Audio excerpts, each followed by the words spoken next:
You are in the middle of a hilarious conversation with friends over food and some alcoholic beverages. Without warning, you suddenly get the hiccups. To be sure, it's not something serious, but it's definitely uncomfortable. It even becomes embarrassing when it happens to you in a public transportation.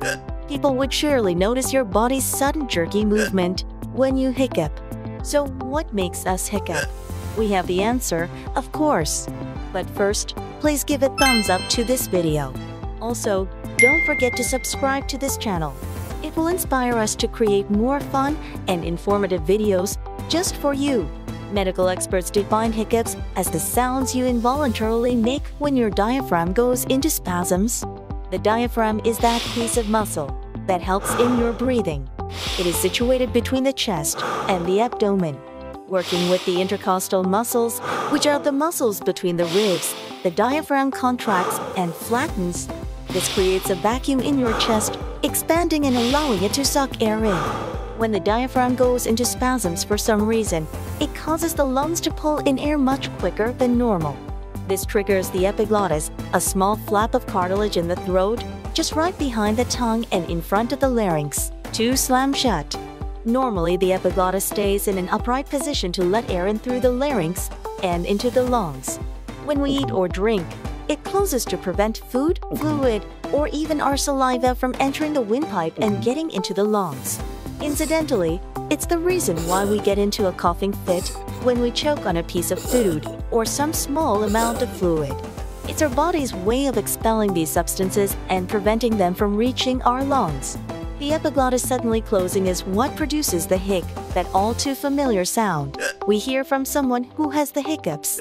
Thankfully, normal hiccups don't last very long and even without us doing anything would disappear in a few minutes.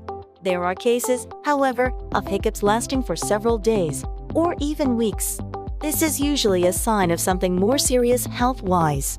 What exactly causes the diaphragm to go into spasms?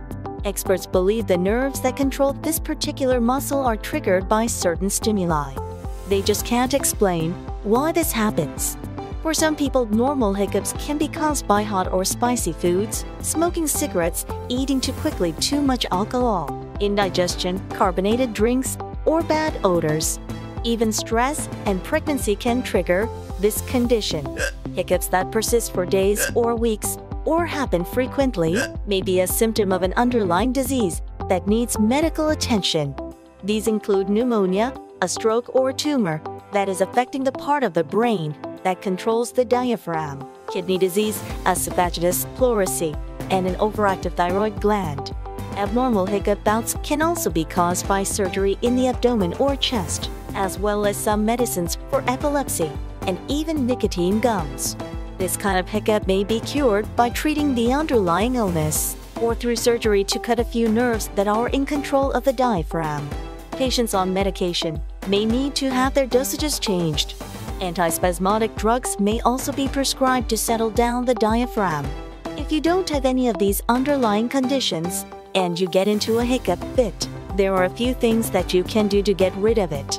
The first thing you can do, which for most people has proven to be the most effective, is to drink water slowly, gulping more than the normal amount than what you usually take. If that does not work, you can breathe into a paper bag or hold your breath for several seconds. You can also sit down, pull your knees toward your chest, and then lean forward. This compresses the chest and puts pressure on your diaphragm, which should control the spasms. Sipping ice-cold water, swallowing a small amount of granulated sugar, or biting on a lemon can also help.